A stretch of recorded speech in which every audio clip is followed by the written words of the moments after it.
But I have two daughters. They're a year apart. Cindy lives down in Southern California. Linda lives in Seaside. She's married to Michael Pangrazio. Michael used to work for George Lucas and Spielberg, you know, in all those movies, Star Wars, Indiana Jones. He's famous in the film community and television for his art skills. Got 2 Emmys for his television work, and they have given me 2 grandchildren. Nathaniel is 12 and a half, Natalie's 11, and I've got pictures in case you want to. No. Anyway, one day, my daughter Linda calls me on the phone, says, "Hi, Dad." I said, "Hi, Linda." She said, "Just a moment." And it sounded like she put the phone down on the table, and I heard this clapping. And she picked up the phone and said, "Daddy, did you hear that?" And I said, "Yes."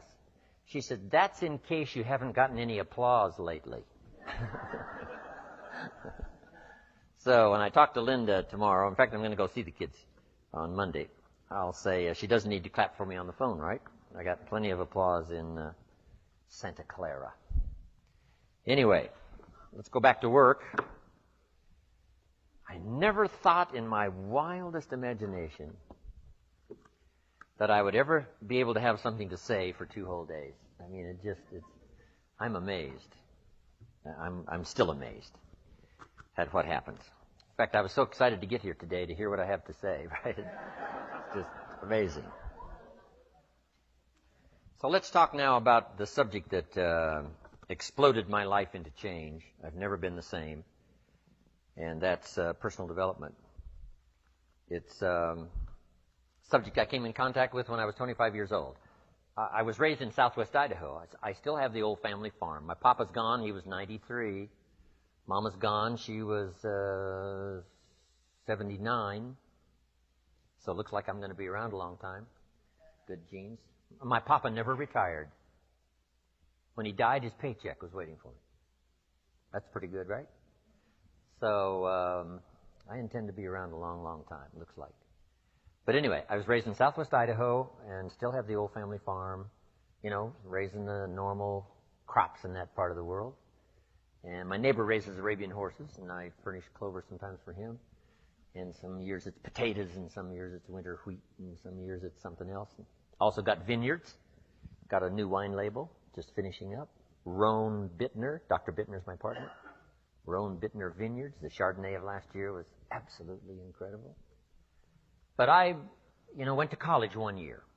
And halfway through my second year, I quit. Unfortunately, age 19. Should have stayed in school, right? But I thought, hey, I'm smart enough to get a job. How much smarter do you need to be? So with that kind of shallow thinking back then, I quit school and went to work. A little later got married, started a little family. And, sort of along in the sort of average American family, just young, getting started. And age 25, I'm behind on my obligations, creditors calling once in a while. And I'm embarrassed by being in that position. Very short on my promises to my family, not feeling good about myself. And then I had a chance to meet this extraordinary man by the name of Mr. Schoaf, Mr. Earl Schoaf. And a lot of you have already heard that part of my story. A friend of mine had gone to work for him, and he said, you got to meet this man. He's rich, but he's easy to talk to. And he's got a remarkable philosophy of life and business. So I thought, well, I got to meet this guy. Had a chance to meet him. Long story short, he invited me to participate in his company, and I was with him for 5 years before he died. And he died at the early age of 49. But during that 5 years, I learned these revolutionary things. My parents laid a great foundation for me all those years, which has lasted me all of my life. But to open up business and to open up the world and open up opportunity that I could qualify for started with this man by the name of Mr. Schoaf, Mr. Earl Schoaf. And here's one of the early subjects he taught me called personal development. And I've illustrated it in so many ways, but one of the best is when you're teaching kids financial independence. When I teach kids financial independence, here's what I teach. We get paid for bringing value to the marketplace. But this will also serve as an introduction to personal development. We get paid for bringing value to the marketplace. The key is to study the marketplace. Tomorrow we may talk about what I taught in Moscow. Profits are better than wages. Capitalism at the grassroots is the vitality of the nation. So you study your marketplace. Now the key is to bring value to the marketplace. Now, up here put time. It takes time to bring value to the marketplace. Actually, there's two parts to the value. To bring a product or a service and to be valuable to the marketplace. To bring value and to be valuable. And it takes time, but we don't get paid for the time. We get paid for the value. So the key is to study the marketplace. What do they need? What could I bring? And what could I become? Management, leadership, whatever. So could I find something valuable to bring to the marketplace? And could I be valuable to the marketplace? That is the key. Study the marketplace. But then my mentor said the main thing is to study yourself. And then when I teach economics to kids, I teach America's ladder decline. It starts down here at $5 an hour, and this ladder starts going up like this. Top income last year, there's a whole variety of stories. I'm sure one of the top was something like 26 million, something like that, for 1 year. So we started $5 an hour, and it would go up to 26 million. Now, here's what we call this. A heck of a ladder. Not much better way to describe it, right? That's a heck of a ladder. So, here's what everybody has the opportunity to climb the ladder. Now, first, all you need is what? A chance. That's all everybody needs is a chance and a start, and now education as to how to take advantage of your chance, how to get started, and use your education to move up this ladder, speaking financially. Now, there's a lot of ways to grow, but speaking financially, this is the deal. So let's say you start at $5 an hour. And really, who cares where you start as long as they let you on the ladder. So you start at $5 an hour. Now the first key is, how do you increase the $5? And there's several philosophies to increasing the $5. Here's number one. Wait for them to raise the minimum wage. Right? Wouldn't that be one philosophy? Now, the last time it took how many years, right? Several years to raise the minimum wage, which is okay. I'm not saying it isn't okay. It's one way to get an increase in income is to wait for the minimum wage. Okay, here's the next philosophy. To wait for a raise, which is certainly legitimate. Now the question is, how often do the raises come? Every 6 months, maybe? 1 year? They do what? A review? What if you miss the review? Well, you got to wait another 6 months or maybe a year. So that might take quite a while to go from 5, let's say, to 6. Here's another philosophy. Go on strike. Here's the philosophy we call by demand, to demand more. And if you don't give me more, I'll go on strike. I won't work. Which is one philosophy. To get more by demand. Now, here's the problem with demand. Make the note. Kids need to learn it. You can't get rich by demand. You might get a few more pennies, right? You might get an extra $1. You might get an extra benefit or something, but you can't get rich by demand. Here's why. Not that it isn't America, and not that it isn't that economically now we're doing incredibly well, but here's why you can't get rich by demand. It's the wrong philosophy. And here's what would be tragic all your working life. To live in the right country and have the wrong philosophy. So you can't get rich by demand. Then how could you get rich in America? It's very simple. Change your philosophy. And what would be the new philosophy? Answer. You get rich by performance, not by demand.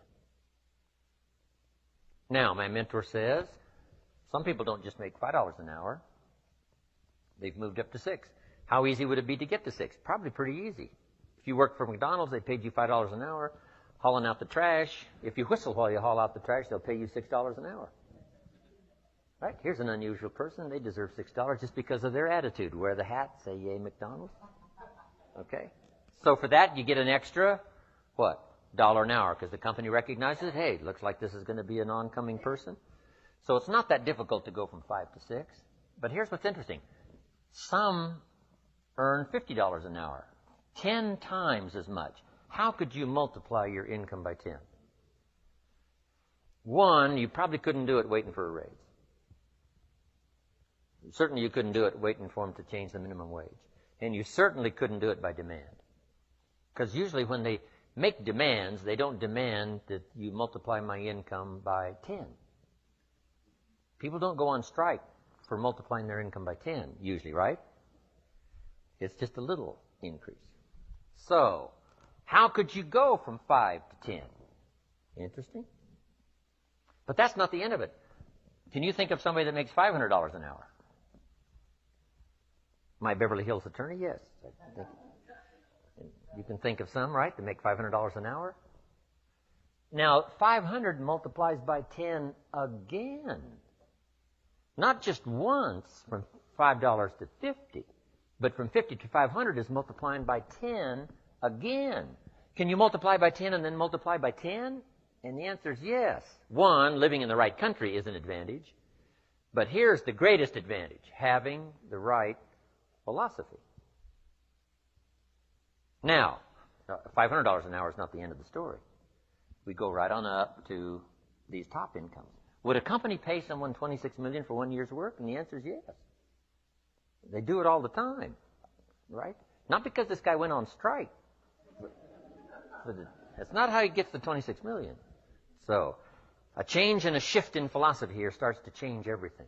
Now, my mentor said, you can climb this ladder, Mr. Rohn, as high as you wish to climb it. We're just talking economics now. There's a lot of other values to go for. But speaking economically, you can climb this ladder as high as you wish to climb it if you'll follow this philosophy. And here's what he said. You that have been around for a while have heard me say it. He said, learn to work harder on yourself than you do on your job. Learn to work harder on yourself than you do on your job. I got the message, age 25. Then he added, if you work hard on your job, you can make a living, which is noble. If you work hard on yourself, you could make a fortune, which is exciting. I had never heard that kind of philosophy before. Working harder on yourself than you do on your job. Work hard on your job, make a living, which is fine. Work hard on yourself, make a fortune, which is super fun. Or working hard on yourself starts to multiply your value to the marketplace. So we're talking about bringing value and being valuable to the marketplace. And this is the key. We don't get paid for the time. We get paid for the value. Then he put it in the form of a philosophy that I've been teaching now all these years, which is so important. And now let me give you that philosophy. He said, success is something you attract by the person you become. Success is something you attract by the person you become. Success is not something you pursue, chase, run after. Success is something you develop, something you become. You attract success. Tomorrow we're going to talk leadership. Here's the theme of leadership. To attract attractive people, you must be attractive. To attract skillful people, you must be skillful. To attract committed people, you must be committed. So the whole key to unlock all the treasures, whether it's economic treasures or spiritual treasures, financial, social, personal, every way you can possibly think of, is by your own personal development. And then he added one more, which is so important, and it's probably worth the price of the seminar. Here it is. What you become is much more valuable than what you get. What you become is much more valuable than what you get. The major question to ask on the job is not what am I getting here. The major question to ask on the job is what am I becoming here? Not what am I getting, what am I becoming? So it's very important what you become. Because what you become attracts. If you become cynical, you attract cynicism.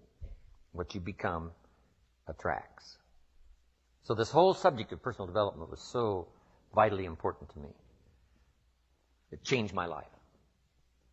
I was a millionaire by age 31. And that was just the economic part of it. It took me 6 years from age 25 to age 31. It was unbelievable. So, right country, but a refinement of philosophy is what's important. So let's now talk about personal development. The first subject is called the seasons. An understanding of the seasons to illustrate the total aspect of life. One of the best ways to illustrate for your children or for anyone, life situations, is to use the illustration of the seasons. So let's go through it. Here they are, the seasons. Number 1, you cannot change the seasons until you get your own planet. Right? You can't change the seasons. They're set. All of this has been set in motion. But here's the next piece of information. You can change yourself. You can't change the seasons, but you can change yourself. Life and business is like the changing seasons. Frank Sinatra sang, life is like the seasons. So now let's quickly go through the seasons. This is a whole study in itself.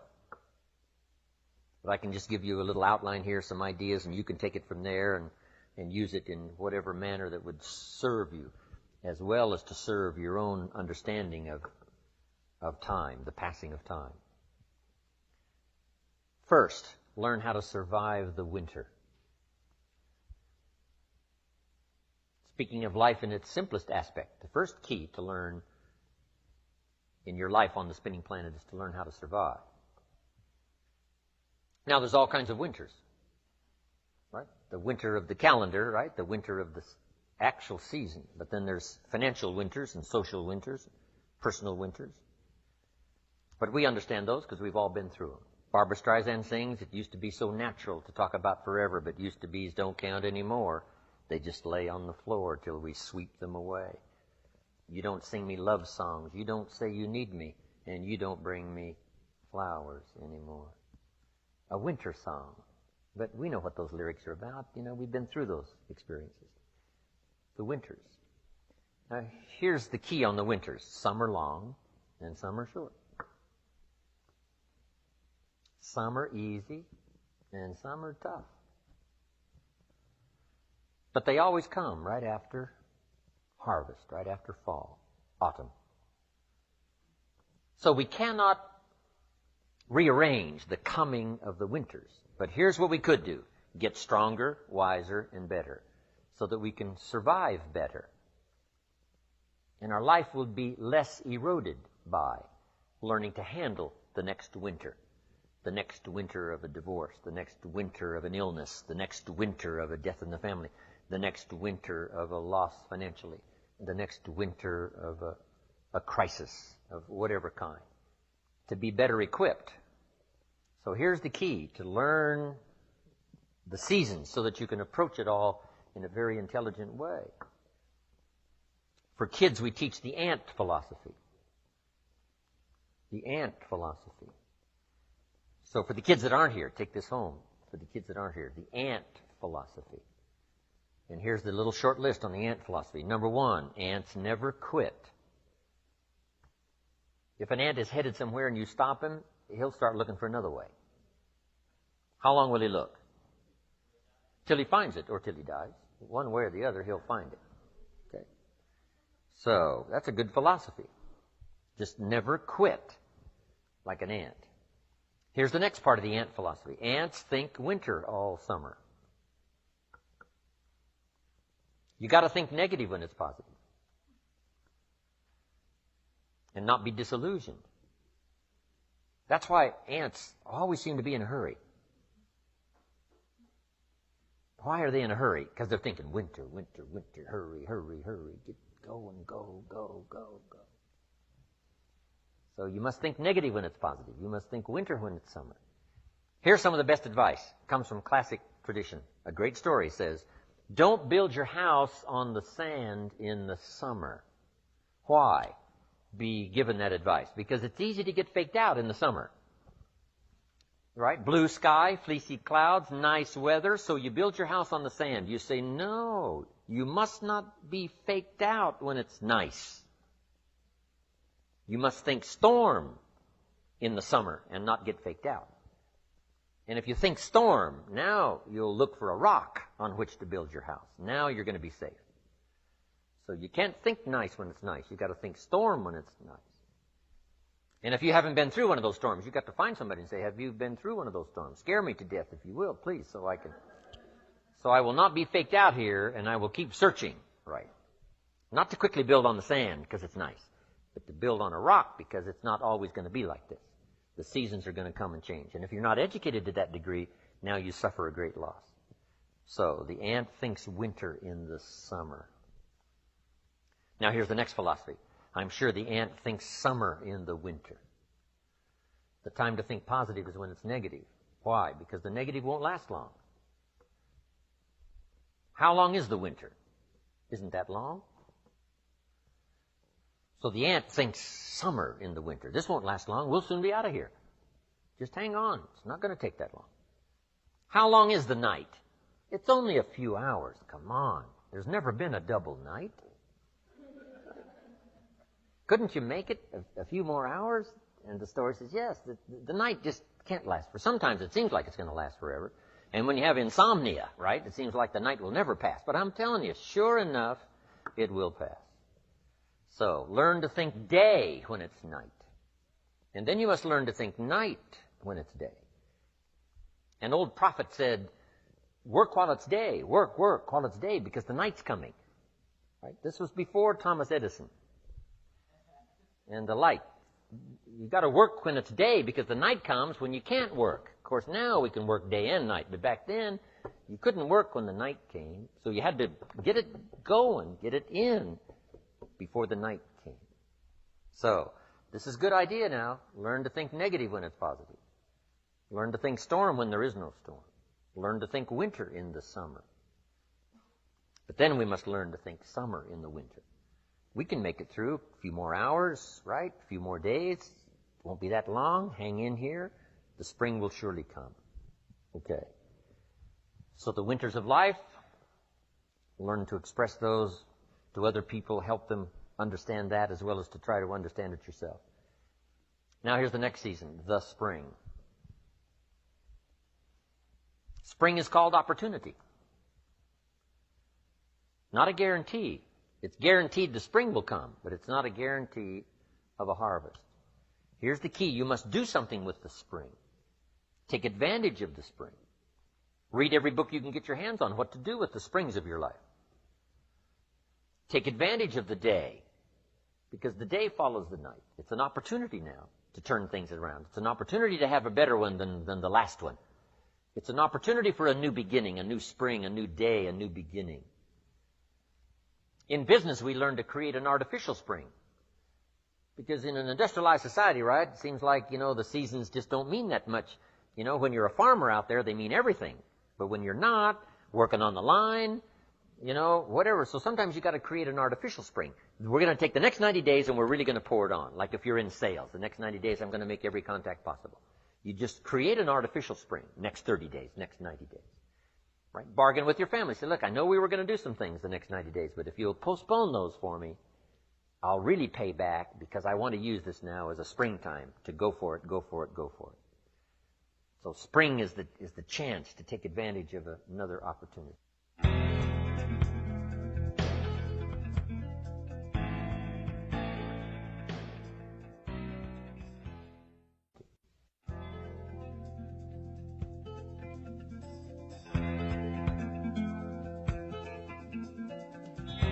Now, here's what you must do in the spring. It's a very short season usually. You must hurry.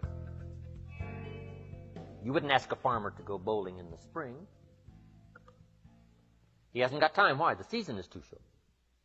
The planting season is too short. You've got to get it done fairly quickly. And life at its longest is short. The Beatles wrote, life is very short. Which is true. My father lived to be 93, but it seemed to be very short. It didn't seem that long. So life is short.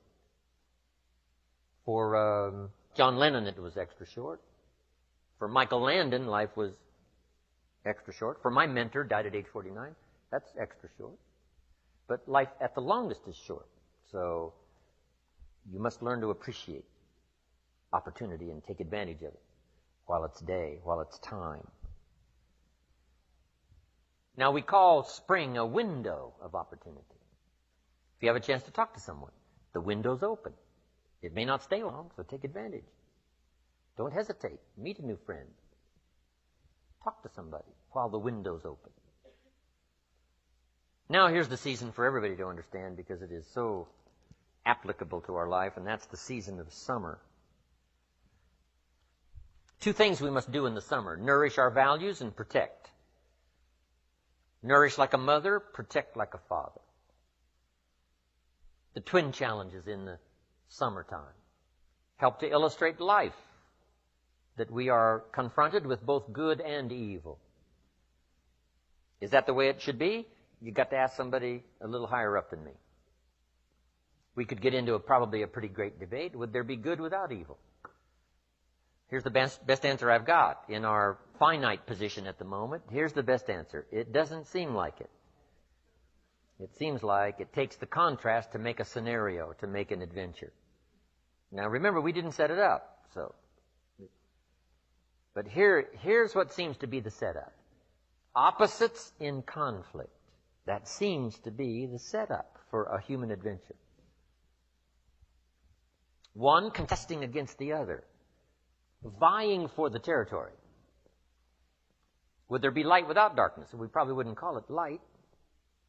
What gives us the value of one is the contrast of the other. But darkness is always trying to move in and take all the territory. But if you turn on the light, its energy starts to repel darkness. Darkness begins to move away, move away. And the brighter the light, the further away the darkness must move. If you walk into a dark room and turn on the light, the darkness is what? Gone. But here's the point to remember, not very far.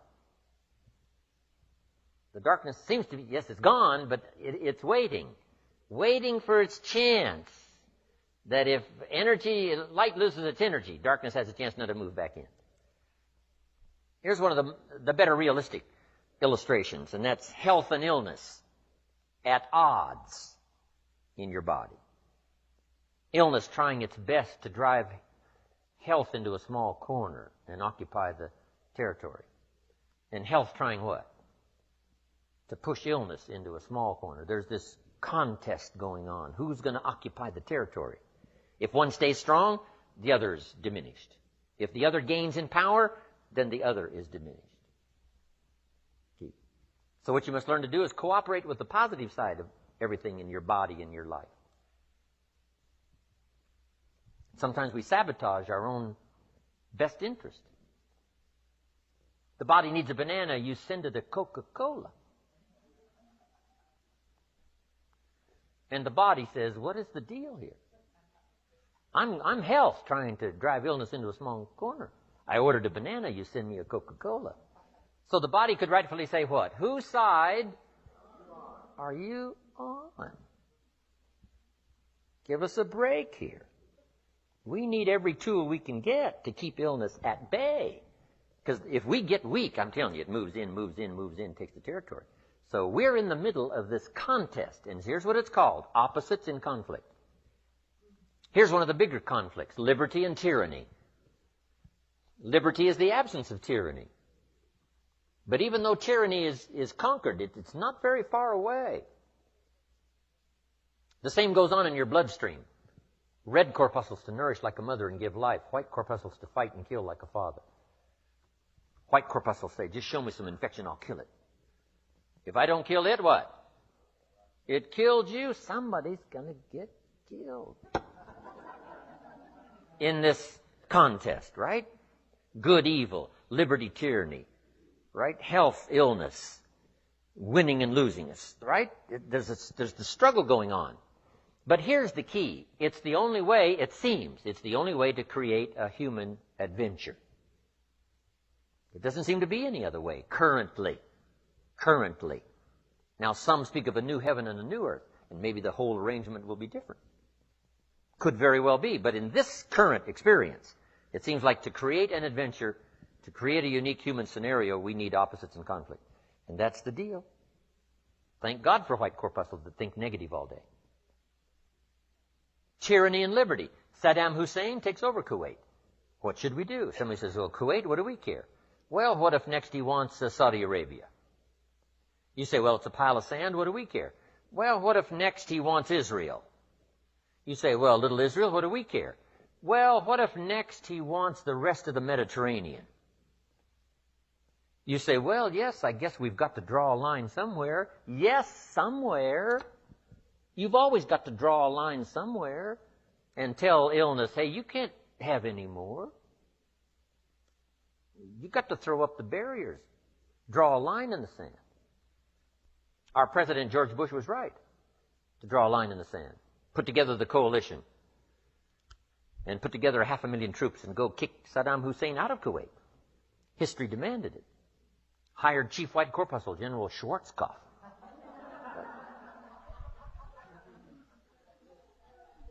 I met the general a couple of times. He was the man to send. So, liberty and tyranny in a contest. And it's the only way to have a civilized society. Tyranny cannot be rehabilitated. Tyranny can only be restrained. So, for Saddam Hussein, we put a no-fly zone on top and a no-fly zone on the bottom. Right, to contain, so that liberty would have a chance. The citizens of the world would have a chance. That the world would have a better chance. And we've got to fight these skirmishes. We've been fighting them forever. We've got to fight them forever. Whether they're inside your own body or whether they're in politics, no matter where they are. We must play this game. We must fight this game. But here's what it creates. A great adventure. Let me give you the ultimate now. Could you win if you couldn't lose? And the answer is no, it doesn't seem like it. You couldn't call it winning. You can't win if you couldn't lose. So that's the deal now. Negative, positive. Would there be negative, positive without negative? No, it doesn't seem like it. It seems like this is the current setup, for the foreseeable future. It looks like it's been that way as long as we can remember and as long as the history tells us. So, here's what you want to do if you want the adventure. You must learn to play this game, to work with all the positive forces to defeat the negative forces as early and as soon and as much as possible. To contain the ravages of disease that want to take you early. You've got to fight back. You can't just leave it. Somebody says, well, I got my fingers crossed. Not a good philosophy. You've got to take your vitamins. You've got to do the stuff. You've got to do the deal. Jump on the positive side of whatever you want and see if you can't help out in this warfare and this push-shove match. That's the key. So in the summer, here's what you must do. Nourish the plants and the garden. Nourish your values like a mother. Give life. Whatever you start now, you must nourishment and give it life. Don't neglect a new life if you've started the new life. What if you said to a brand new mother, where is your baby? She says, I have no idea. You would say, no, that isn't right. If you start a new life, you must care for it. You must protect it. You must give it life, give it nourishment. Now here's the other part. You must protect it like a father. That's why the old wise man said, we must learn to love and hate. So underline that. You must learn to love and hate. And the illustration he used was, you must learn to love good and hate evil. To deal with the weeds in your garden, you've got to hate weeds. You've got to hate them enough to what? Kill them. You can't say, well, poor weeds. Say, no, this ain't the deal, poor weeds. Don't go soft on this stuff now. You've got to hate evil. You've got to hate the weeds that are out to destroy your garden and rob your children of the nourishment they deserve. So, here's the deal. Love like a mother, hate like a father. And here's the rest of it. Give life like a mother and take life like a father. You've got to take the life of the weeds or they will take the life of your garden. Somebody's going to get killed. Remember? So you must be like a father. Any father would say to whatever threatens his family, take 3 more steps toward this family, you'll cease to exist. I'm father. I kill. So send out the warnings. Send out the signals. Both mother and father reside here. Mother nourishes and father gives protection. And yes, it's possible to love like a father and hate like a mother, just so you get both done. In fact, nothing more dangerous than an angry mother, especially in the animal kingdom. Mess with Mama Bear's cubs, if you're a threat to her cubs, she'll kill you. That's that female mother instinct. Kill first, talk later. Okay, you got that now? This is good advice. We're going to learn in communication shortly. You've got to learn to put love and hate in the same sentence, because it's vitally important. Sometimes you must say to your children, what? I love you, but I hate what's going on. They got to know what you love and what you hate. You don't hate them, but you hate what's going on. You hate the dangers. So, learn the good, evil. Summertime. Now, here's the greatest battle in the mind. Here's what you must not become in the summer in your mind. A victim of yourself. What is that insidious voice inside your own head that says, you're too short, it'll never work for you, you're too tall, right? It's over for you, right? It's never worked for you before. What gives you any idea that it'll work for you now? You've never been able to rise up and take charge of your life. What makes you think you can do it now? There's going to be too many obstacles out there. You'll never overcome them all. What is that insidious voice? It's the same game going on inside your head that's going on in the world. Liberty and tyranny in a push-shove match. And here's what you've got to do. Cooperate with the positive side of your life and let faith drive out doubt, right? Let winning drive out losing. Let positive drive out negative. But you've got to get into the contest. And why get into the contest? Because that's how you create an adventure. There is no other way. It takes both. You've got to learn to laugh, yes, but that's not what the wise men only said. You can't just learn to laugh and keep on laughing. No, that's silly. It says there's also a time to cry. You've got to learn to both laugh and cry. Then it said you must be so sophisticated as not to laugh when it's time to cry. Then it further says you must learn to laugh with those that laugh and learn to cry with those that cry. That now gives you an understanding of what life is all about. Sadness and joy. The contest, the difference. And yet it creates the adventure. What if you went to listen to the symphony orchestra and the symphony only played little happy high notes all evening? Just little pleasant happy high notes. How much of that could you take? Say no. Don't you want to hear the crash of the cymbals that scares you to death? Don't you want to hear the minor key of the music that shows you the tragedy as well as the triumph? And the answer is yes, play me the whole orchestra. I can handle it, because that's what life is all about. Positive, negative. What if the minister only prayed happy prayers every Sunday? How much of that could you take? Happy, happy, every Sunday, happy, happy. How much could you take? Who's going to pray angry prayers? Who's going to pray frustrated prayers? Who's going to weep in public for the lost children? It takes both. You've got to weep with those that weep and laugh with those that laugh. You've got to have this full understanding of the game. You've got to understand the highs and the lows, the tragedy and the triumph. Most of the music of the world is written in the minor key, the key of pathos and sadness and mystery and wonder. You can't eliminate that from your life. It takes both to create an adventure. But here's the adventure: to overcome the evil, to put evil in its place. Just like in your mind, you've got to stand guard at the door of your mind and see if you can't suppress, see if you can't do battle with the negative forces. Don't become a victim of yourself. Beware of the thief on the street that's after your purse, but also beware of the thief in your mind that's after your promise. And see if you can't engage in this mental contest and win the day. That's the summer. Now here's one more season, and that's the season of harvest. Here's the key to remember harvest time. In due season, in due time, when it's time. And part of this is to develop the patience so that when it's time, it will come. But you cannot be impatient. Patience is part of the game here. You can't plant the seed and 2 or 3 days later dig around and say, where's my crop, where's my crop? Say, no, come on, that's foolish. It will take you away to some safe place. You got to plant and what? You got to plant and wait and exercise patience. And then when it comes time, you give it nourishment and you give it care and you give it protection, and then you got to wait some more and you got to wait some more and you got to wait some more. But here's what it says. In due time, in due season, when it's ready, when it's time for you, whatever it is, financially, socially, personally, economically, whatever the time, when it's time, your harvest will come. The old wise man said what? Run the race, and the prize will be yours if you don't faint. And sometimes, in the summer, it's easy when the sun is hot to faint, to spend less time.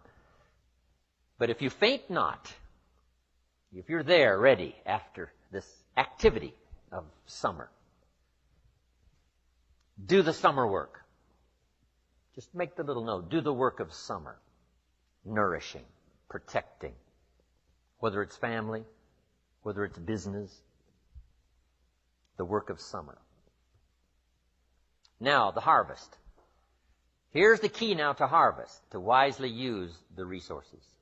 When your harvest comes, now, you can't blow it all. You can't spend it all. You can't live it all up. Remember the two parts to life. One, the full development of all your potential. Second, the wise use of all your resources. Tomorrow, one of our major subjects is going to be the management of time. Time management. If we have time, we'll go through that. As I said, I'm going to cover procrastination, but I've decided to put that off till tomorrow. The management now of your resources when they come. An ancient story says they took the 7 years of plenty and they didn't live it all up. Make the note. You must take the 7 years of plenty and not live it all up. What did they do? They used the 7 years of plenty to get ready for the next 7 years of famine. The first 7 to prepare for the next 7. We'll talk more about that tomorrow under financial independence. So the subject of the seasons, so vital, so important. Such a great illustration to almost every life situation you can think of. It'll help your kids, it'll help your business, it'll help your management people, your sales people, everybody. This could be one of our best seasons in terms of the world. The turning of the century, everybody's thinking about the year 2000. A new century, a new millennium, a new beginning, a new chance, a new opportunity for world cooperation, national, international cooperation. What can we do to play our small part in the whole wide-ranging scheme of things? It's good that everybody's thinking about this. This could be a new time, a new chance, a new opportunity. Right? Yes, we've blown it in the past, and we've messed it up in the past, but maybe, just maybe this time, there's enough technology and enough sanity and enough spirit and enough righteousness and enough rightness, enough stuff to make this, the opening years of the next centuries, some of the most promising years in the last 6,000. Wow. Now, make these quick notes and we're going to take a break. The 4 steps to success. These personal development subjects are just vitally important. The first step to success is good ideas. You must be a collector of good ideas. Here's where my mentor did me the greatest of service, and that was keeping a journal of good ideas. Here's what he said. Don't trust your memory. What classic information. Don't trust your memory. If a good idea comes, jot it down. 1, so you can review it. 2, so that you capture it. It won't be lost. So all those years back then, I started keeping a journal. I got journals you wouldn't believe. Little cheap ones when I first started. Remember the Gregg shorthand? Little books, little spiral things? I used those. You can say, you must be broke. Yes, I wasn't doing very well, so it cost, $1 or something back then. Now my journals are expensive. This one costs $42. And I wished it would have cost more, because I'm doing really well. My journals. But if you look at all my journals, you can tell how my life was going. Say he was poor here, and it looks like he was rich here, and Then he was broke again. Now it looks like he's rich again for sure. So, but here's the key. And we'll talk about this more also under time management. Something to pass on to the next generation. The collection of ideas that made you healthy. The collection of ideas that turned your life around. The collection of ideas that caused you to learn extra skills and got the extra income. The wise use of your resources, the ideas you found on how to do that. Think of passing this on now to the next generation and the next generation. This is so valuable. But mostly now, primarily for your own study. So you can go back over what you've collected. And in a now different place, same ideas, but now that you're in a different place, you'll see it in a whole new light on how it will help change your business, help change your career, your future, relationships, and all the rest. Keeping a journal, right? Now, this is for serious students. Non-serious students don't need to keep a journal. Right? But for serious students that are serious about their health and serious about their future, serious about gathering things to make a contribution to others, keeping a journal. That's important. A collection of good ideas, first step to success. Here's the next step, a good plan. You got to have a good plan. You got to have a good health plan. My mentor asked me when I'm 25, Mr. Rohn, what's your current plan for your financial future? And I said, I don't have one. Right? And that was obvious. I said, you got to create a plan. A good financial plan. If we finished the seminar tomorrow and you lingered a while and gave me the details of your current financial plan for the future, would I get so excited about it, I'd go across the country and lecture on it? You say, no, Mr. Rohn, you probably wouldn't want to lecture on my plan. My next question would be what? Why not?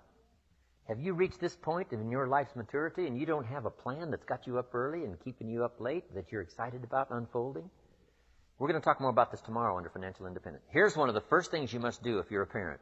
Build a financial wall around your family nothing can get through. Build a financial wall around your family nothing can get through. Now, there's other protections that a parent must engage in. But here's one of the first ones, since it's so possible living in America. A financial wall around your family nothing can get through. Got to have a good health plan. You know, you can't be out of breath after the year 2000. You've got to have the vitality, right? You got to have the breath. You got to have the vitality. So you got to have a good health plan. You got to have a good financial plan. You got to have a good plan for your goals and plans and dreams, and we're going to get into our workshop tomorrow. We'll go through all of that. So number one is good ideas. Number two is good plans. Here's two more. Here's number three, learning to handle the passing of time. That's one of the big challenges in everybody's life. Learning to handle the passing of time. And then here's number four, the solving of problems. And that's what life is all about. Taking them on, finding solutions, executing, recording progress.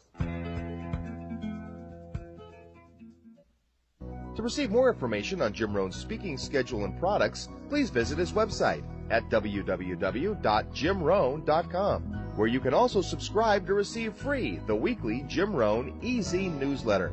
Or you can call Jim's office at 800-929-0434. In the Dallas-Fort Worth area, please call 817-442-5407. All mail should be directed to Jim Rohn International, 2835 Exchange Boulevard, Suite 200, South Lake, Texas, 76092. Thanks again for listening, and make it your best year ever. Here's to your success.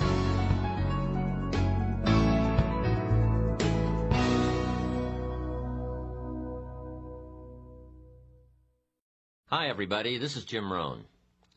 Over the years, I have repeatedly encouraged people in search of the good life to make use of a journal. Invariably, at the conclusion of a seminar, a number of people are sufficiently inspired by learning of the effect journals have had on my life to start using one of their own. Unfortunately, inspiration and enthusiasm quickly fade in the face of all those blank pages. Instead of finding new answers to life, the journal seems to open a floodgate of new questions, such as, what am I supposed to write? Should I only write about business events? How often should I be writing? What kind of journal is best? Does spelling count? The purpose of these tapes, then, is not only to explore the incredible value of recording your life's experiences, but also to examine the endless uses and methods of keeping a journal. Hopefully, by the conclusion of this program, your questions will have been answered, and you will be confidently embarking on a new adventure in achievement with the vehicle of pen and paper. The first thing to understand about a journal is that it's your book. And because it is yours, you must be the one to select the size and style you feel most suits your needs and personal preferences. Like a favorite armchair, a journal must be comfortable enough that you will want to go to it often. You may, in fact, find yourself experimenting with a variety of journals over the years as your needs and tastes change. During the past 25 years, I'd be willing to bet that I've tried almost every conceivable system of capturing ideas on paper, from loose-leaf binders and file cards to dime store notebooks and hardbound volumes. I've had big journals and little journals, journals with lined pages and journals with blank pages, all of which met a certain need at a certain period in my life. And believe me, you too will undoubtedly go through half a dozen different methods over the years, and that's to be expected. As you continue to grow and develop, you will soon discover that last year's systems won't likely meet this year's needs. You see, one of the keys to success is flexibility. We must always be on the search for more effective methods to facilitate and accommodate new ideas. But let's face it, in the beginning, the only thing that matters is that you develop the journal habit. The journal we've included with this tape program may or may not be exactly what you're looking for, but just start using it. Like ordering Chinese food for the first time, the only way to find out which dishes you will or will not like is to try a few. By using this journal to get you started, you will not only develop the journal habit, but you will also discover in the process of using it what you like or do not like about it. Then when you've finished, you can always look for a journal that is more tailored to suit your specific needs. And I would suggest that when you go to buy your second journal, that you take the time to get just the right one.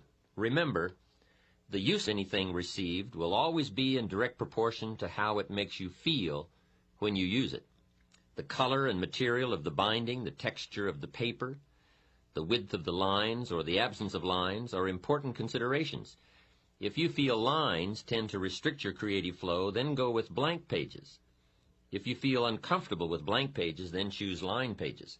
Hey, it's your book. Make sure it reflects what you are.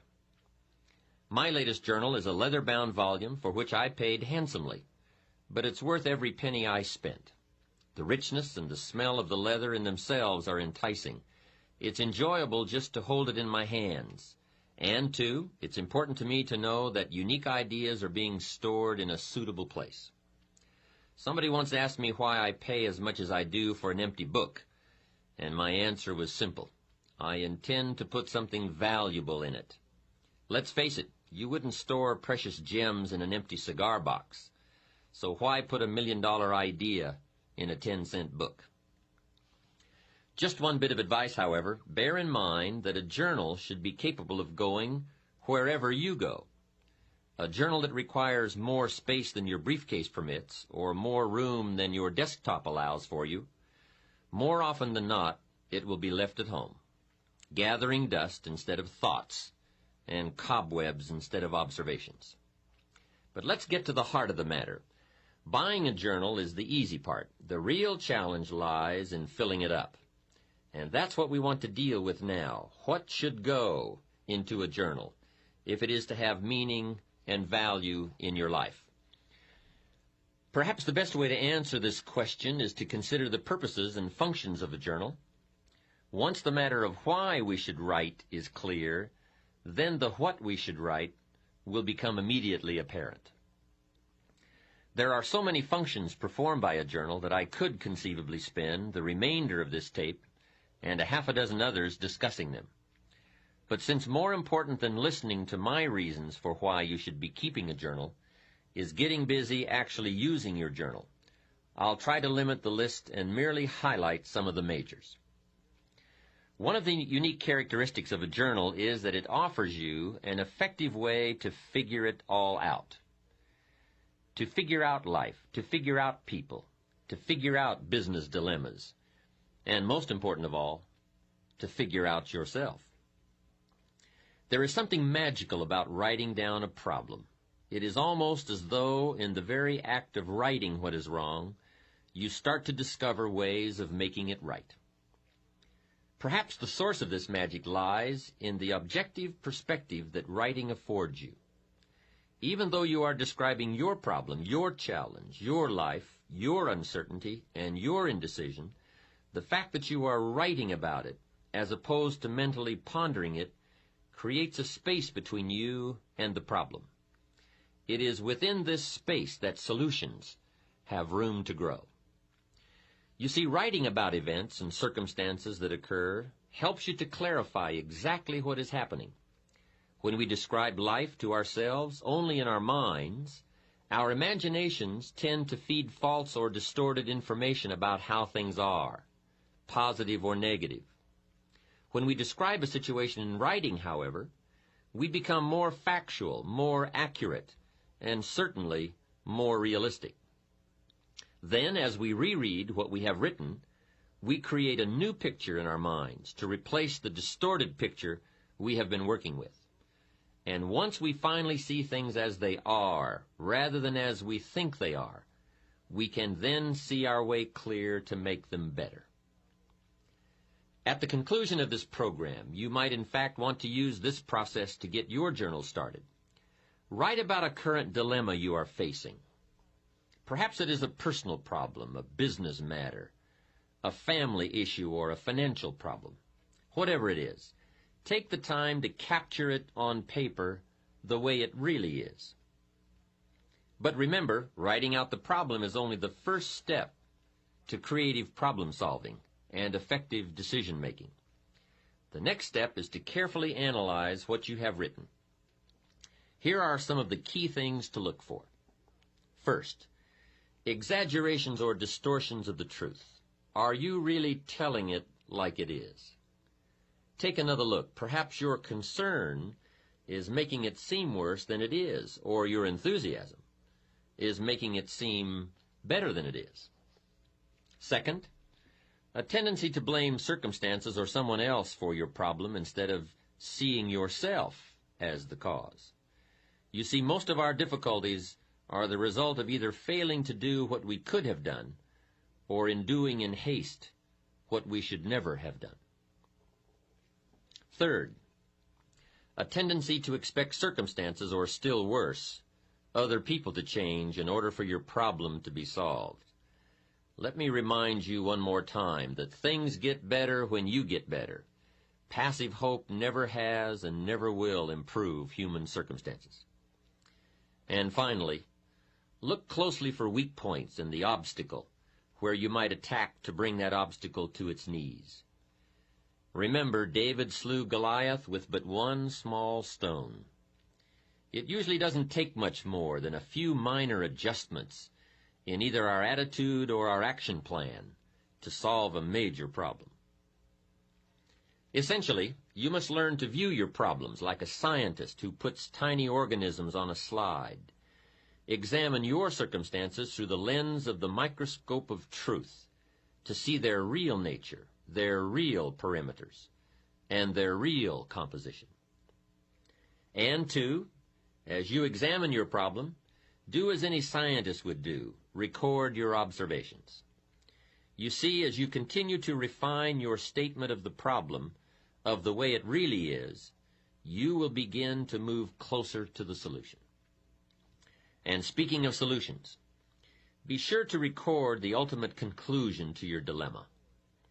If it worked well, then it is worth remembering. And if it didn't work well, as you had hoped it would, then it is even more essential to record the outcome, lest you should find yourself repeating mistakes instead of learning from them. Mistakes in judgment are nothing to be ashamed of. Surely most of our personal growth comes as a result of our errors. But what is truly unforgivable is to make the same mistake twice. Every mistake has its own price tag, but the most costly error anyone can make is an error unlearned and often repeated. If something didn't work, it may be too late to undo the mistake, but it's never too late to make adjustments and revisions in your thinking. You see, better decision-making comes from the better thinking habits, and better thinking habits comes from practical experience, learning both what to do and what not to do. Becoming a more effective thinker on paper is a sure way of becoming a more effective person in practice. As step one for getting used to using your journal, then, I would suggest writing down problems that you encounter and recording all the steps you can take or did take to solve them, as well as their eventual outcomes. Now, I realize this is only a suggestion, but please let me offer you a bit of advice about suggestions. You see, many people will hear this suggestion, agree that it sounds like a good idea to try, and even go so far as to mentally agree to do it sometime. And therein lies the problem, that nebulous word sometime. We all know what happens to the promises we make to do something tomorrow or next week or as soon as we have a chance. Somehow, we never quite get around to doing it. My advice is that if you think a suggestion has merit and that it's worth trying, that you promise yourself you will do it. Make a firm commitment now at the conclusion of this program. You will have chosen one of my suggestions, and that you will not do another thing until you have opened your journal and written at least one page. Otherwise, to be perfectly honest, you might as well stop the tape now and give it and the journal to a friend. For surely if you lack the discipline to start a journal, it is highly unlikely that you will ever have the discipline to continue to use one either. This leads us into a second function of your journal, which is the capturing of good ideas. How many times as we go through the day do we come across a good idea, a unique quote, an interesting piece of information, or even a significant personal discovery?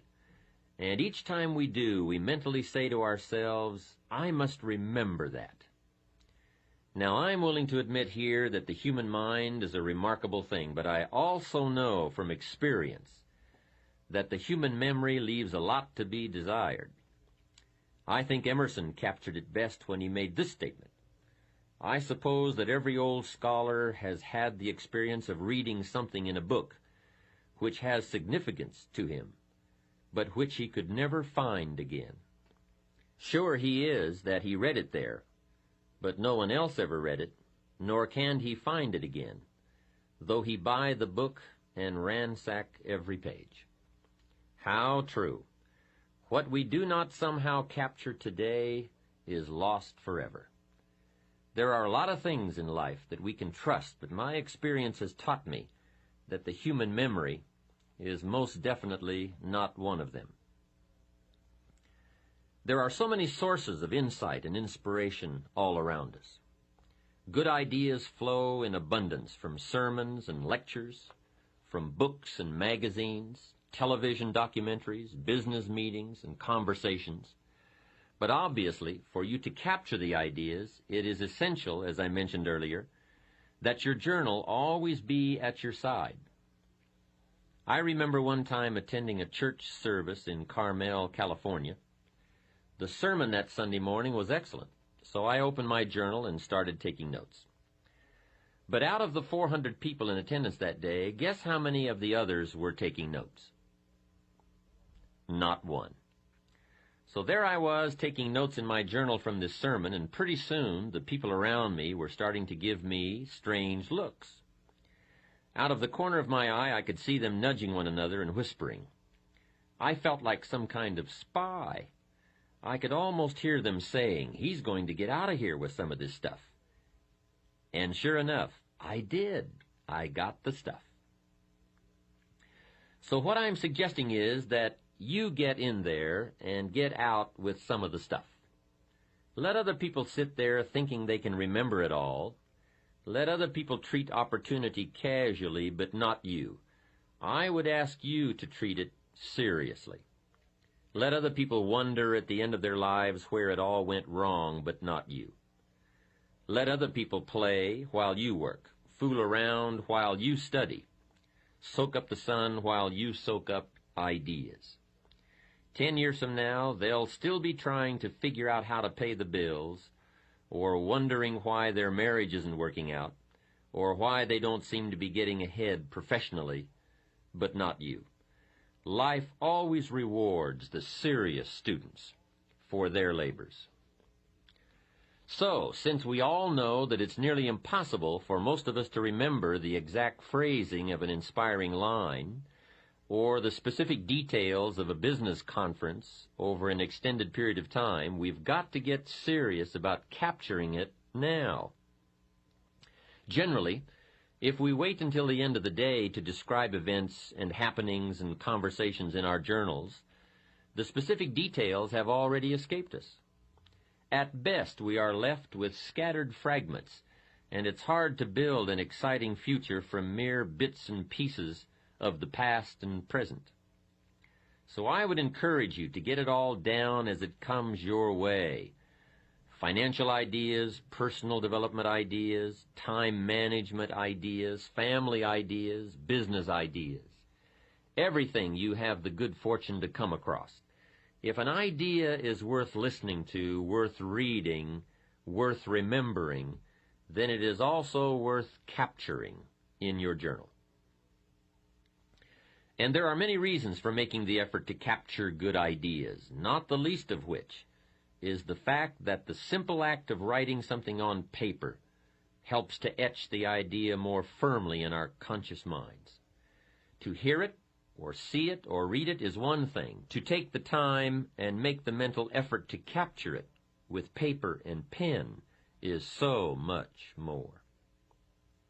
Second, every idea has its time and place. As Victor Hugo once wrote, there is one thing stronger than all the armies in the world, and that is an idea whose time has come.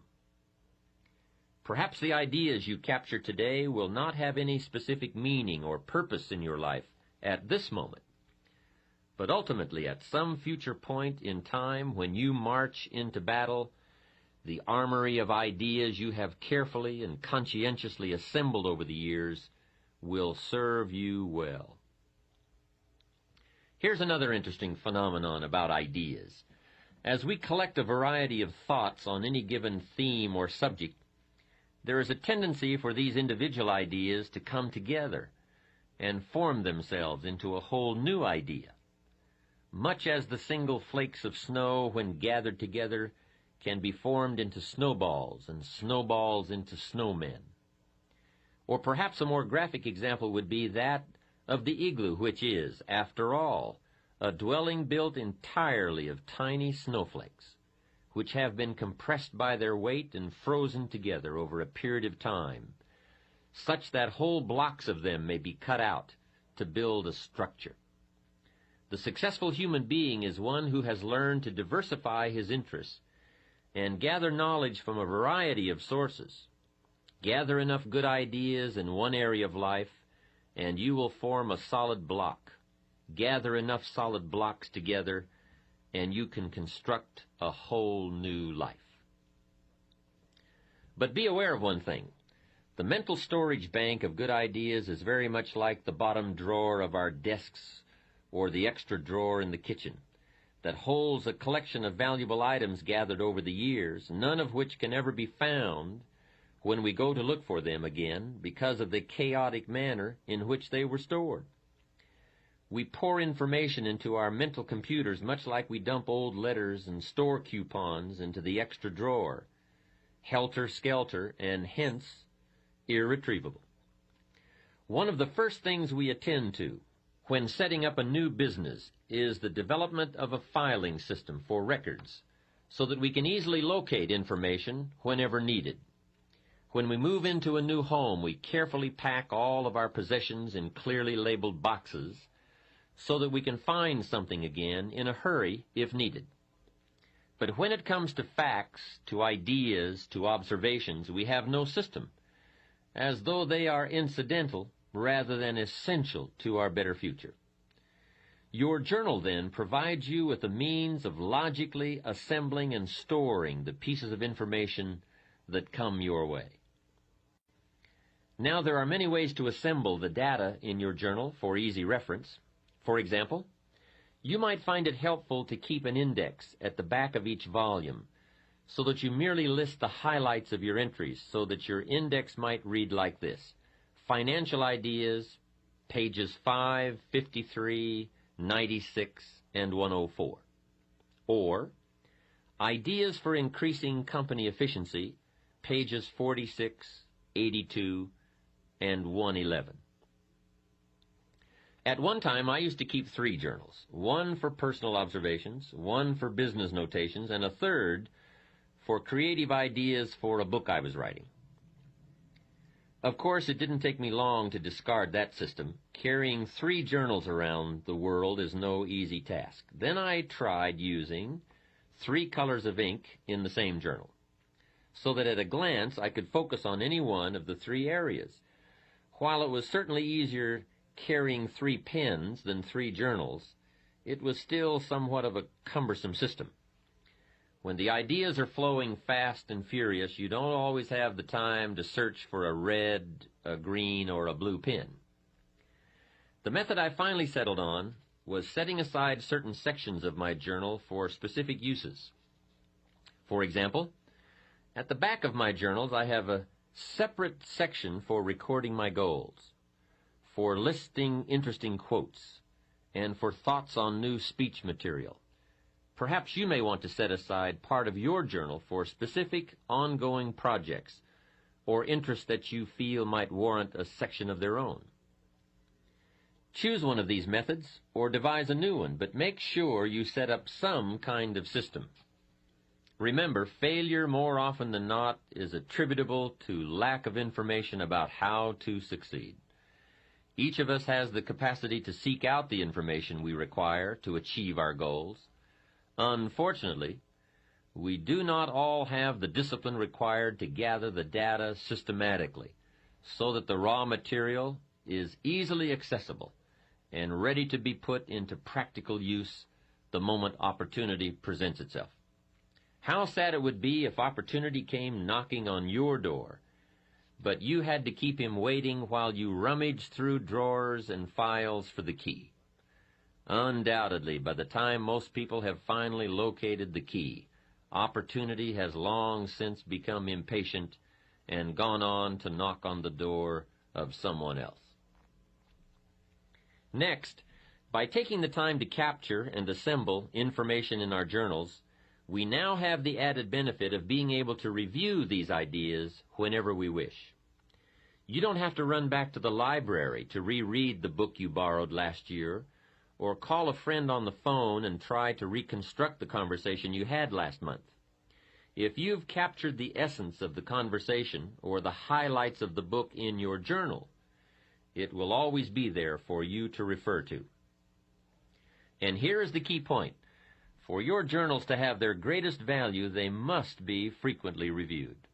You see, writing in journals is merely a way of capturing information, but it is by rereading our journals that we begin the process of translating information into practical knowledge about ourselves, our environment, our relationships, our businesses, our financial affairs, our dreams, and our own better future. I would strongly urge you to set aside a day each week, or at the very least each month, to review your recent entries. And then once a year, take all of your journals off the shelf and read them from cover to cover. What you read will probably make an incredible story of personal growth. You see, more than anything else, a journal is a place to document the development of your own life. It is a textbook of self-discovery and self-awareness. In fact, sometimes what you don't write can be as revealing as what you have written. A friend of mine recently shared with me the discovery that in rereading her journals, she realized that everything she had written centered around other people's lives, their accomplishments, their failures, their dreams, their needs. I finally realized, she said, that I had spent most of my adult life as a mirror reflecting everybody else's existence, rather than as a human being living a life of my own. In the pages of a journal, our innermost feelings and dreams are revealed, as are our strengths, our weaknesses, our positive attributes, and our negative habits and characteristics. If not in the words themselves, then at least between the lines of what we have written are the shadows of self-doubt, pride, envy, jealousy, and anger. Just as actions speak louder than words, so too will journals often say more than what we have written. A journal, then, should also capture your observations and reactions, for somewhere between what we see and what we do will be revealed what we are. Capture on paper the events, the circumstances, and happenings of your life. Describe the near miss you had while driving to work on the freeway. Outline your observations of people's behavior at the office party. Paint the picture of your day at the beach, the pounding surf, the soaring gulls, the distant sails. And then, when you have written about what your eyes have perceived and your ears have heard, go one step further and describe your feelings, your emotional responses to life. Describe your feelings when you learned that John got the promotion that you felt was rightfully yours, or when you learned that Sally is getting married next month to your ex-husband. Describe it all. Don't miss any of the events of your life. Capture the joy of your victories as well as the agony of your defeats. And remember, it doesn't have to be a monumental occurrence to be worth capturing. Truly, most human lives consist of and evolve around minor happenings. So even a minor event and your response to it can have a major impact on how your life turns out. You see, part of the human experience, perhaps the most important part, lies in learning to translate these events which occur outside of us into words and emotions within our inner worlds. The better we become at describing what goes on around us, the better we will be able to understand some of the conflicts and turmoils which take place within us. Cause and effect always go hand in hand. Trying to understand or deal with the effects without a clear picture of the cause is a rather hopeless situation to be in. Remember that all human emotions are effects which can be traced back to particular events or causes. A better understanding of events will always give us a clearer picture of the effects we may be experiencing. Also, on the subject of events and feelings, you will find as you begin to open up and really tell it like it is, that your journal becomes an excellent, empathetic friend, one who will listen to all you have to say about your joys, your pain, your fears, or your concerns. And I would strongly urge you to get these emotions out of your head and onto the page. For powerful negative emotions are diminished by writing, and powerful positive emotions become explosive. You see, writing about your fear reduces its strength, and capturing your excitement magnifies its power. And feel free to say it all. These are your private collections, your personal recollections. They are not going to be read aloud at the next staff meeting, used in court against you, or published in the New York Times. Write freely. Don't let anything inhibit your flow of your thoughts. Write in half sentences. Break all the rules of grammar and punctuation if you choose. Draw pictures, make diagrams. Anything goes. Neatness doesn't count, and neither does spelling. This is one place where you should feel free to say it all, and say it as you wish. By the way, if you feel uncomfortable abandoning the rules of your 8th grade English teacher, then this too should tell you something about yourself. Hey, you are even free to do the worst thing of all. Use somebody else's words. Glue in newspaper articles, cartoons, quotes, whatever you wish. No one is going to give you an F for plagiarism in your journal. There is only one suggestion I would offer concerning the format of your journal, and that is to record the date, time, and location of each entry. Not only will this provide you with a means of measuring your progress, your growth trends, the different phases of your life, and your changing attitudes, but where and when you write can in themselves provide interesting revelations. A man wrote to me several months ago to share such a discovery he made from his journals. It seems that in reviewing his writings of the past year, he had noticed a definite negative pattern emerging. Every entry on a Wednesday afternoon or evening outlined thoughts of self-doubt, discouragement, and uncertainty about the direction he was headed in. It did not take long for him to track down the source of those defeating thoughts. Wednesday was the day when he had lunch with 2 colleagues from his former place of employment. To test the validity of his theory, he flipped back to the Wednesdays when, due to illness, vacations, or business matters, the luncheons had not taken place, and sure enough, there were no negative entries on those particular days. Having reached the conclusion that these luncheons were costing him far more than the price of the meal, it did not take him long to take the necessary steps to solve the dilemma. Others have discovered such interesting tendencies as writing about personal concerns while at the office and business matters at home, or feeling particularly inspired and eager before leaving for the office in the morning, and completely exhausted and enervated by 10 a.m. Remember, everything affects everything else. Your environment, your associations, your family, your friends, even your occupation has an effect on you. So, too, do the books you read, the television programs you watch, and the conversation you engage in. But influencers are often very subtle, making it difficult to detect the effect they are having until the damage is done. Like tiny little holes in a tire which can go undetected for hundreds of miles, the little pinpricks of subtle negative influences will eventually leave you just as deflated after a while. Your journal then becomes like a photograph album, capturing moments in your life. The only difference is that a photograph album, kept for many years, reveals physical changes in yourself and your environment, while journals over a period of time reflect mental changes within yourself and about your environment. But perhaps the most important function your journal performs lies in the area of communications. First and foremost, your journal gives you a chance to talk to yourself and to hear what you are saying about your life, your future, your relationships, and your goals. As you begin to develop the habit of writing down your problems, recording your observations, emotions, and reactions to life's events, you will undoubtedly find yourself both posing and responding to a whole new set of questions about your past, present, and future. Why did I say that? Why does he always make me feel that way?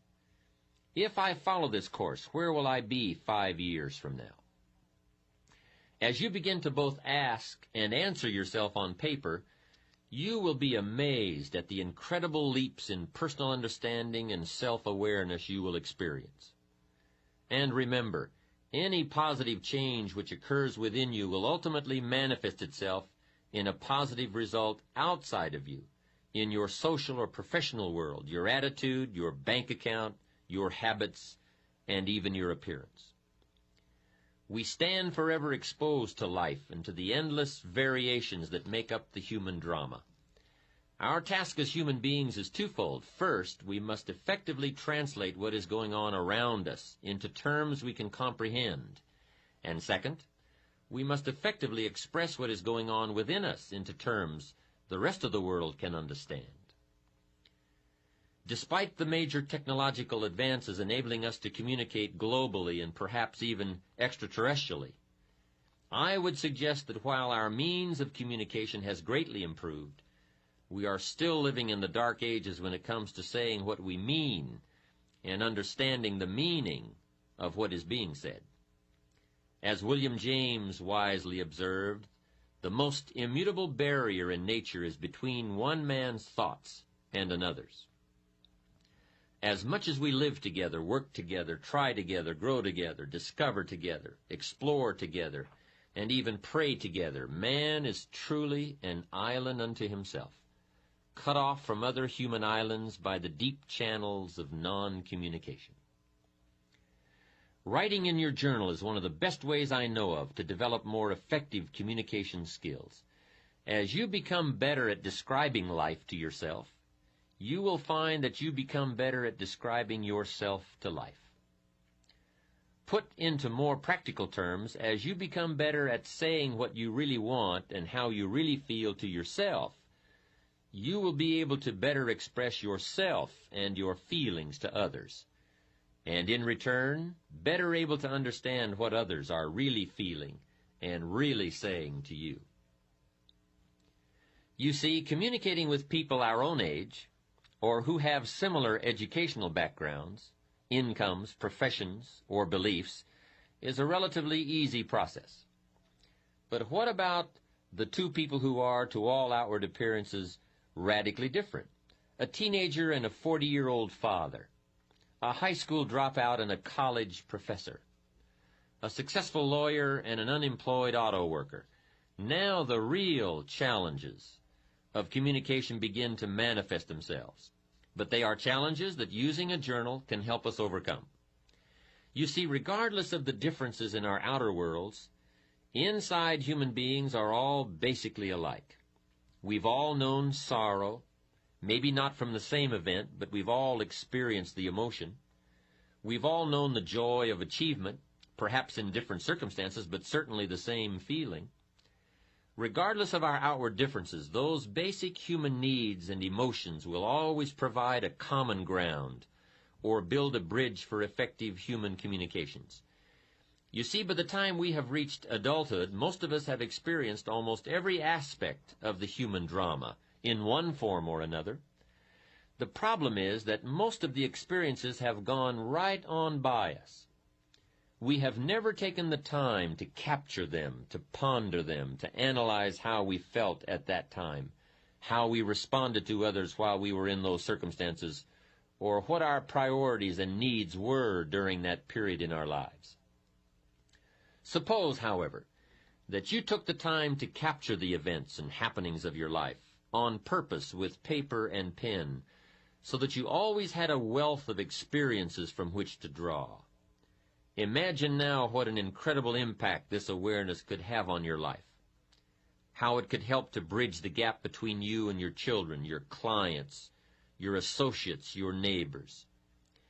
You see, if you will but take the time to capture how it is for you at any given point in your life, then you will always be in a position to relate to how it might be for someone else at this moment in their lives. The situations might be different, but the basic needs and emotions never are. We don't have to dress alike or go to the same schools or be the same age or sex to feel the same way. Use your journal then as a textbook for life. Use it to capture the full range of human emotions that you continuously gather from your experiences. I promise you that if you will take just a little time to capture your experiences, the end result will more than repay you for the time you invest. Now here's another question frequently posed about using a journal. The question is, how often should I be writing? The answer to that is simple: as often as you wish and as often as you need. There are two extremes to avoid: never writing in your journal and constantly writing in your journal. In the first instance, you will be participating in life without capturing it, and in the latter case, you will be capturing life without participating in it. Life should be a delicate blend of both observation and action. And let me stress again that the first discipline to be mastered in using a journal is to develop the habit of always having it with you. If you do not open it for weeks at a time, that's okay. Just get into the habit of carrying it. Without much effort on your part, plenty of opportunities for putting it to use will present themselves. Also, the simple act of carrying your journal speaks to the world. It says, I am a conscious observer and participant in life's events. When you present yourself to life as a serious student, life will respond by providing you with an endless opportunity to learn and grow and develop and enhance any and all aspects of your life.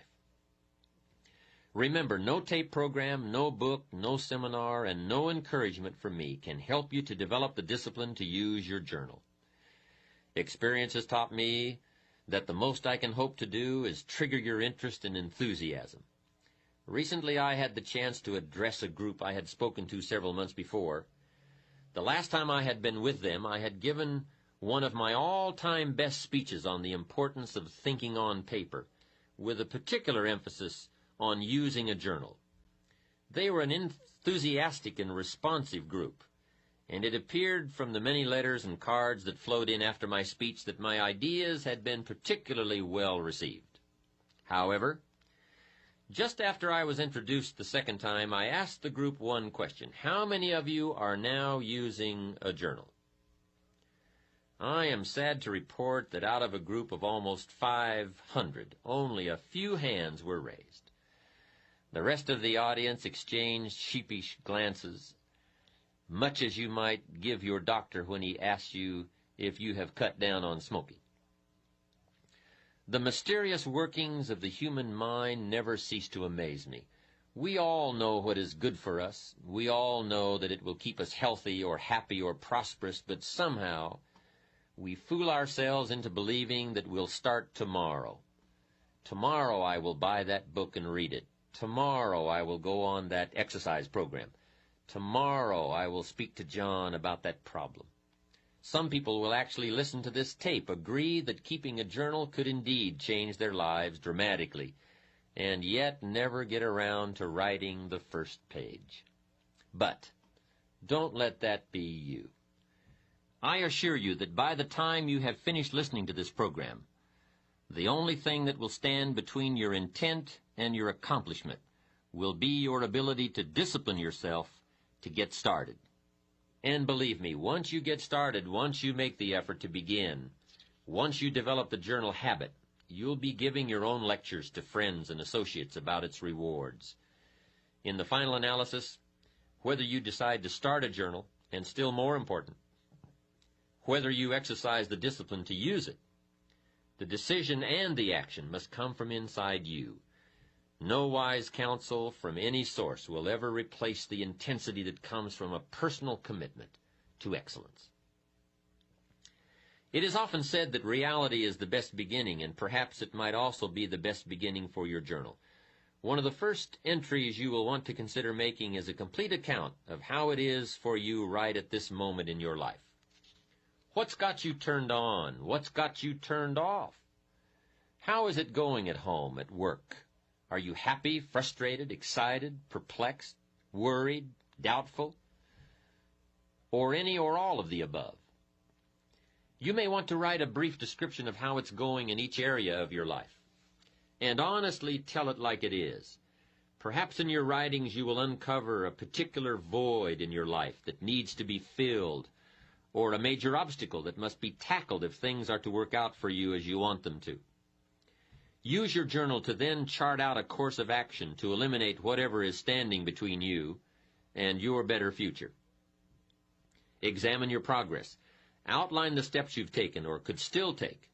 By the time you've dealt with these issues, your journal will have already become invaluable.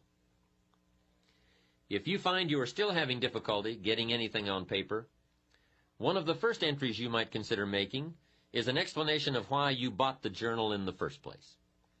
If you will but pause to consider what you hope to achieve by using a journal, then what to put into its pages will be obvious. If, for example, you bought a journal to record your feelings, then write about your feelings.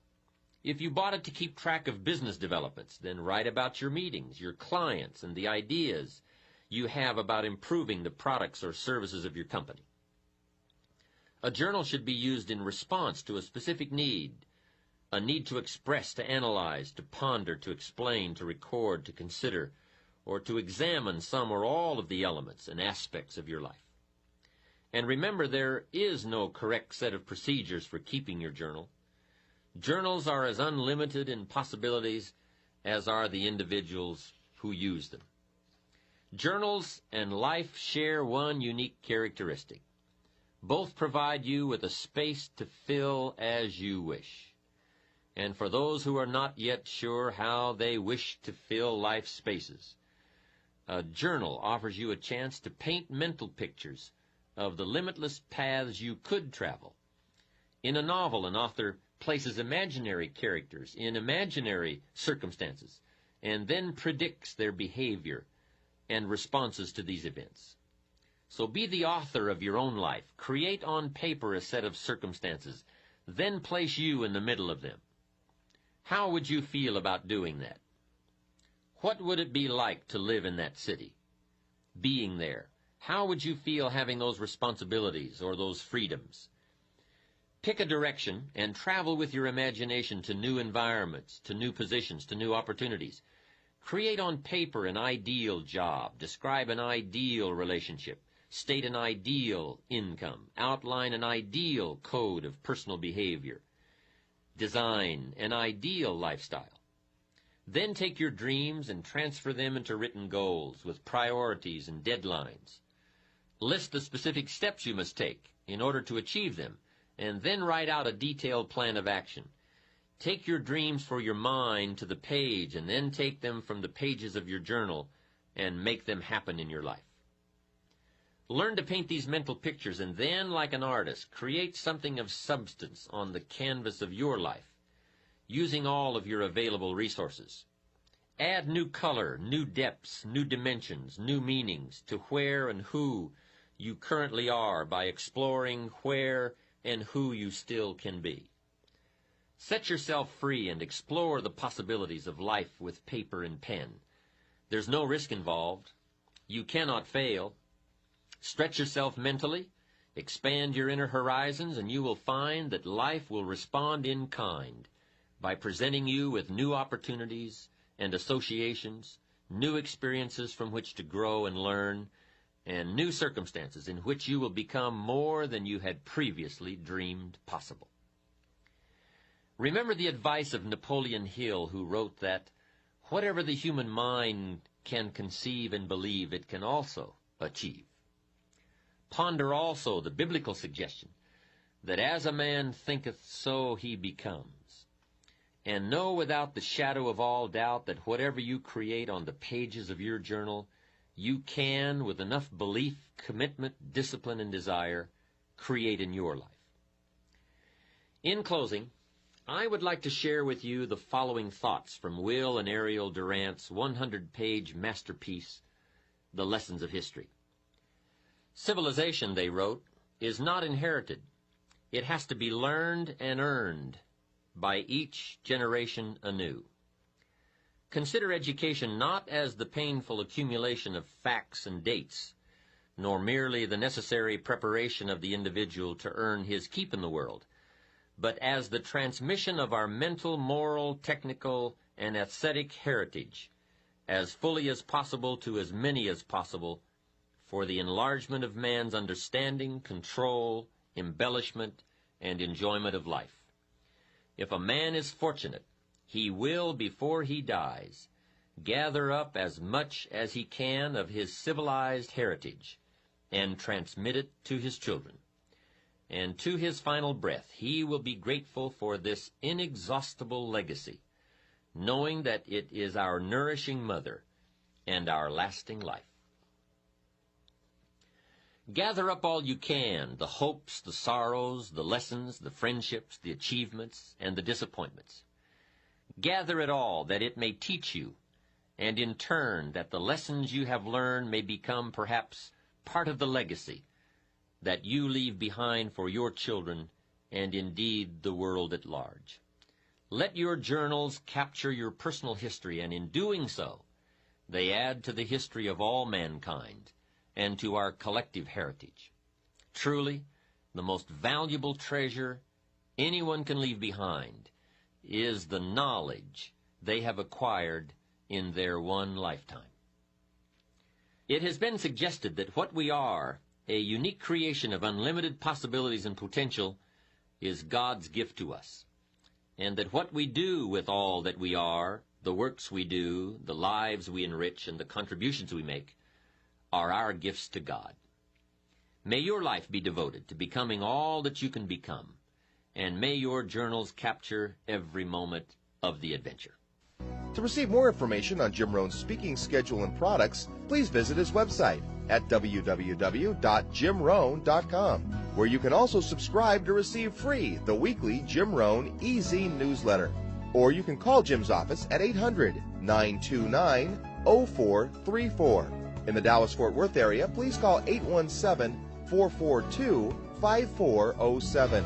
All mail should be directed to Jim Rohn International, 2835 Exchange Boulevard, Suite 200, South Lake, Texas, 76092. Thanks again for listening, and make it your best year ever. Here's to your success.